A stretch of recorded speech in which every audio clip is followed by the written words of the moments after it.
მოგესალმებით, მივესალმებით ჩვენს მაყურებელს.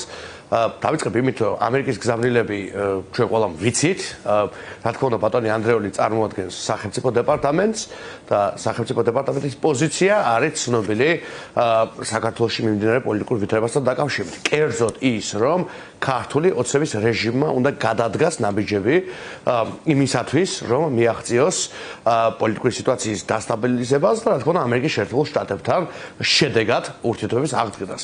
ეს ჩვენ მოვისმენთ 5 ჯერ უკვე ამერიკის შეერთებული შტატებიდან, მათ შორის იმ რაღაცა ეგრეთ წოდებული დელეგაციის ვიზიტის შემდეგაც, რაც ახლა ნახეთ ვაშინგტონში ცოტა ხნის წინ, როდესაც რამდენიმე ქოცი წავიდა მესამე მხარის მიერ ორგანიზებულ რაღაცა კერძო კონფერენციაზე, ისინი არ ყოფილან მიწვეული არავის მიერ, გულისხმობ სახელმწიფოს მხარეს, ამერიკის ოფიციალურ მხარეს და ამის შემდეგაც ჩვენ მოვისმენთ ზუსტად იგივე განცხადება, რაც იქამდე 4ჯერ და ეს არის რა, რომ ქართული ოცნების რეჟიმმა უნდა გადადგას ნაბიჯები. რა არის ეს ნაბიჯები? ხო, პირველი, ეს არის რა თქმა უნდა დემოკრატიული ვითარების დაბრუნება ქვეყანაში, ამის გარეშე არანაირი სტაბილიზაცია არ იქნება, პირდაპირ გეტყვით. ეს შეიცავს თავისი არსით, თავის არსში იმას, რომ პოლიტიკური ტყვეები არ უნდა ყავდეს რეჟიმს და რა თქმა უნდა შეიცავს იმას, რომ რეალურად ქვეყანაში უნდა იყოს დემოკრატიული ჩარჩო, რაც ახლა სრულიად გაუქმებულია. მეორე კრიტიკული მიმართულება არის შუა კორიდორის მიმართულება და ამაზე ამერიკა საუბრობს ძალიან ღიად. მათთვის კრიტიკულად მნიშვნელოვანია საქართველოს როგორც შუა კორიდორის როლი, ასე თუ ვიტყვით და ანაკლიის ღმერთსწყლოვანი პორტის პროექტის ბედი, რაც ქოცებან დამართეს ანაკლიას, რომელიც წლების წინ უნდა აშენებულიყო, უკვე დიდძალი მოგება უნდა მოეტანა საქართველოს ბიუჯეტში. უკვე უნდა დაესაქმებინა 1000 ქართველი ადგილზე სამეგრელოში. უკვე უნდა შეექმნა ახალი ტიპის გეოპოლიტიკური და გეოსტრატეგიული ფუნქცია საქართველოსთვის, როგორც დასავლეთის და აღმოსავლეთის შემაკავშირებელი. აი ანაკლიასთან დაკავშირებით წინ გაუსწრებდა იმ ძალიან მნიშვნელოვან ამბავს, რაც არის ტრიპი, რაც მოხდა, ხო? სომხეთში და აზერბაიჯანში. აი ახლა ქართული ოცნების ეკონომიკის ამიტომ ჩვენ არ გვაქვს არაფერი.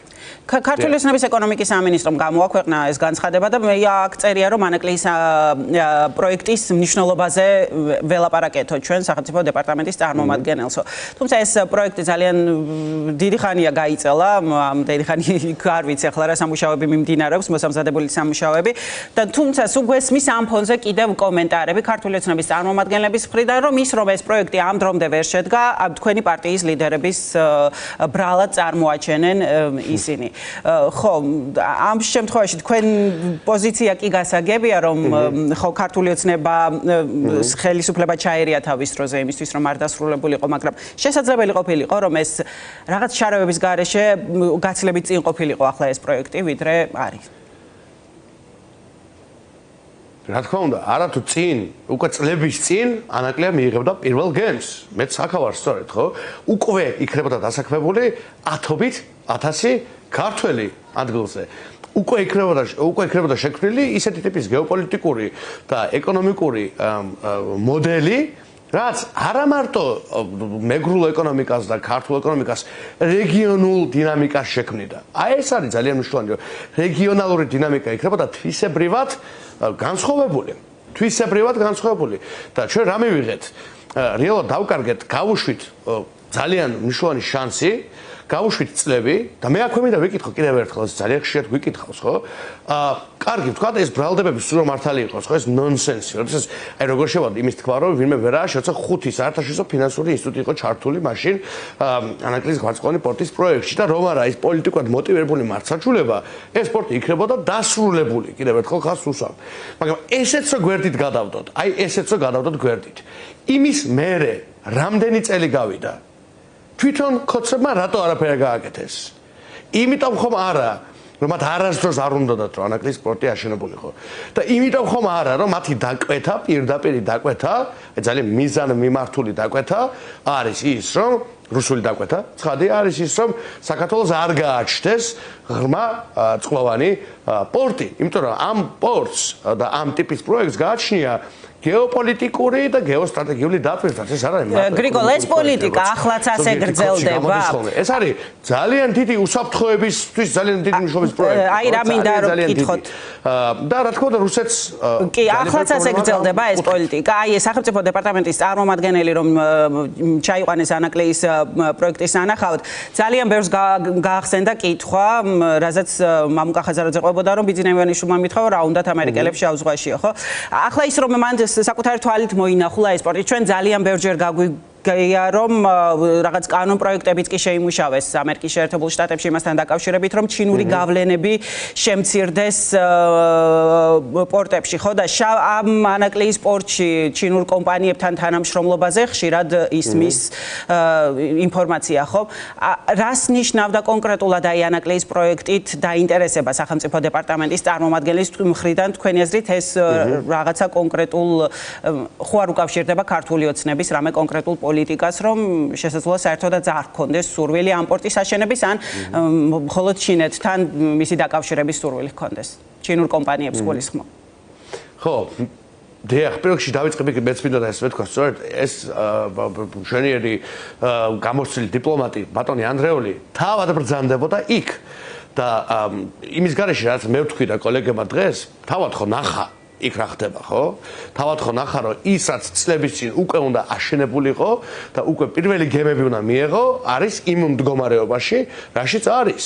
კომენტარსაც არ საჭიროებს, ხო ანაკლიაში ჩახვალ და ნახავ რა ვითარება არის იქ ადგილზე და რა უნდა ყოფილიყო უკვე, არა თუ ეხლა, ვიმეორებ წლების წინ უკვე პირველი გემები უნდა მიეღო. ანაკლის გვარცხოვანი პორტის პროექტს, ხო? ეს უკვე საკმარისია, ხო? სიტყვებიც კი აღარ ჭირდება, დამატებითი ახსნა არ ჭირდება, ხო? ნებისმიერი ადამიანი, ვინც დაინახავს ამას, მიხვდება რა მასშტაბის ბოროტება ჩაიდინეს ქოცებმა საქართველოს წინააღმდეგ, ქართველი ხალხის ეკონომიკური ინტერესების წინააღმდეგ და ჩვენი ეროვნული უსაფრთხოების წინააღმდეგ, ვიმეორებ. რაც შეეხება ამერიკას, რა თქმა უნდა, ამერიკარი ძალიან პირდაპირ და ძალიან ღიად დაინტერესებული იმით, რომ ანაკლის გვარცხოვანი პორტის პროექტი დასრულდეს.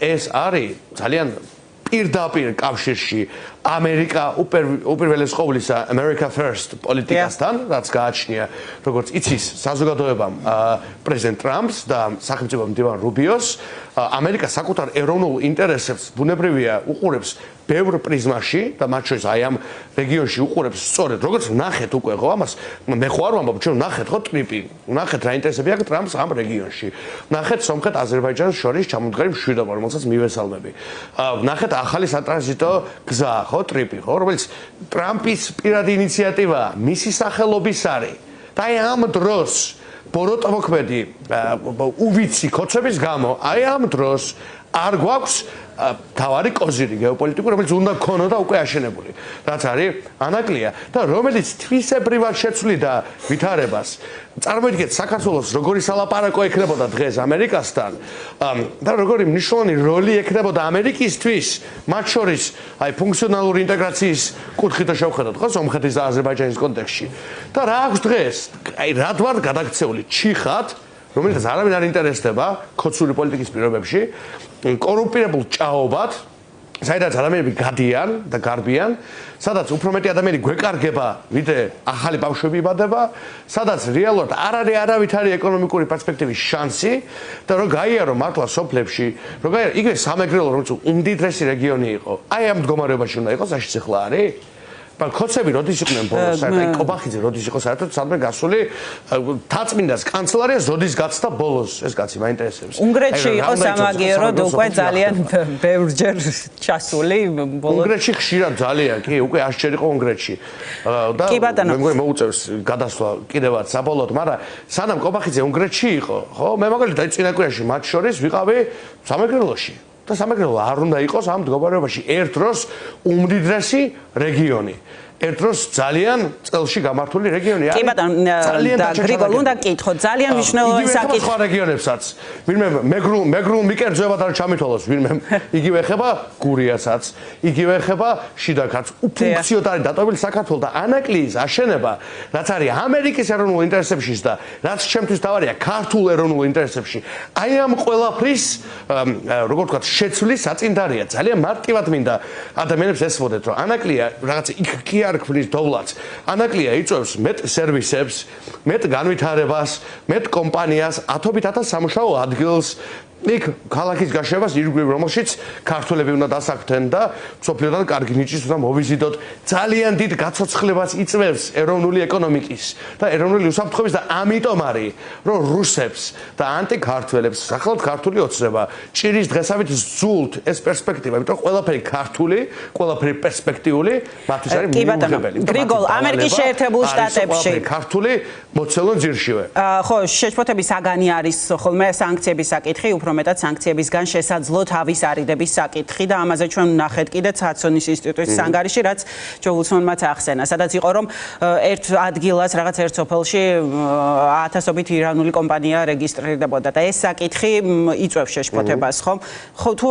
ხომ არ ყოფილა კითხვები ამასთან დაკავშირებით, ან ოპოზიციის წარმომადგენლების მხრიდან თუ დაისვა ამაზე რამე თუ იყო ლაპარაკი მოკლედ.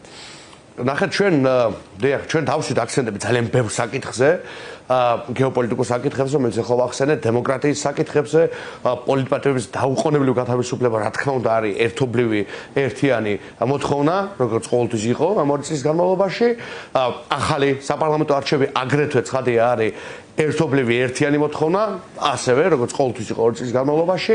ჩვენ ამავე დროს მიმოვიხილეთ ის თუ საქართველოს როგორი როლი მიეცა ქოცურ რეალობაში, მათ შორის რეგიონულ დინამიკაში, ირანთან და ჩინეთთან უვერტიურები და არა მარტო უვერტიურები, არამედ ძალიან ბევრი კითხის ნიშნის შემცველი გარემოება, დიახ, ამ კუთხეებითაც იყო საუბარი. ჩვენ იქ გავიხსენეთ და კოლეგებმა აციტირეს, აქვე ვიტყვი მამუკა ხაზარაძის ცნობილი მონათხრობი, როდესაც ბიძინა ივანიშვილმა პირდაპირ უთხრა რა უნდა ამერიკელებს შავ ზღვაში, ამაზეც ჰქონდა საუბარი.